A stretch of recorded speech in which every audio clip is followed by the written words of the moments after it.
करके दुर्गा माता में फिर से गया बन लाने पर देखा तो हाथ थे। जय जय संगवारी हो, स्वागत है आप मन के मोर यूट्यूब चैनल लल्ली सीजी ब्लॉग में। तो संगवारी हो, कैसे हो आप सब? आशा करते हो सब स्वस्थ मस्त खुश हो। अब हम ठीक है।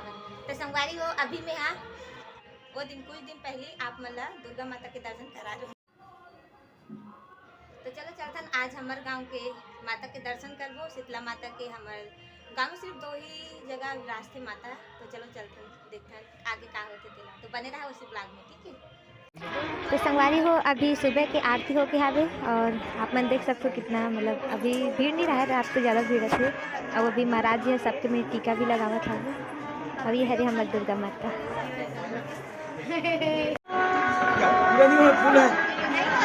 जल्दी आकर लेट कर देते ना, जल्दी आना चाहिए।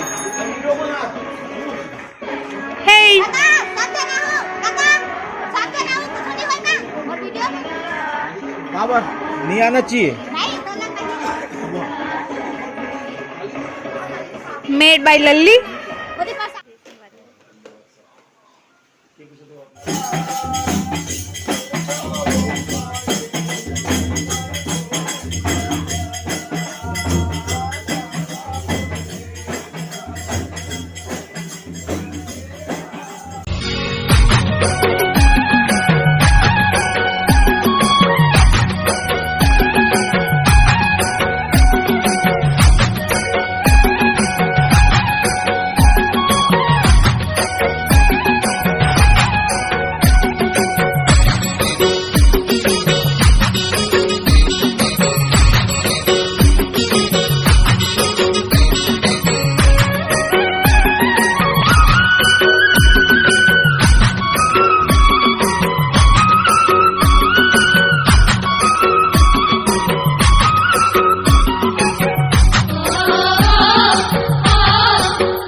तो संगवारी हो, अभी जावत है नमन। हाँ शीतला तो संगवारी हो, ये दे एला बुला के आगे सो करके दुर्गा माता में फिर से गया बन लाने पर देखा तो हाथ थे।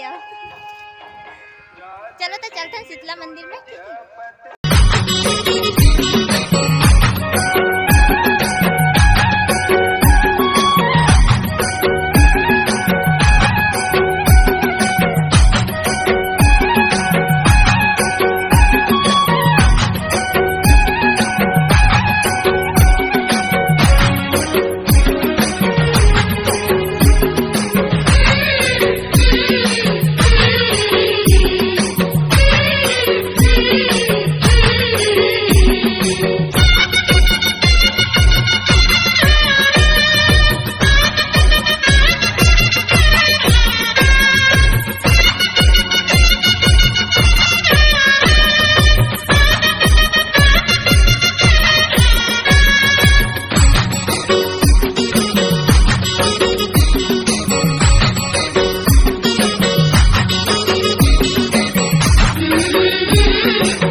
संगवारी हो अभी शाम के बेरा हो गया है और अभी आरती प्रारंभ होने वाला है। देखो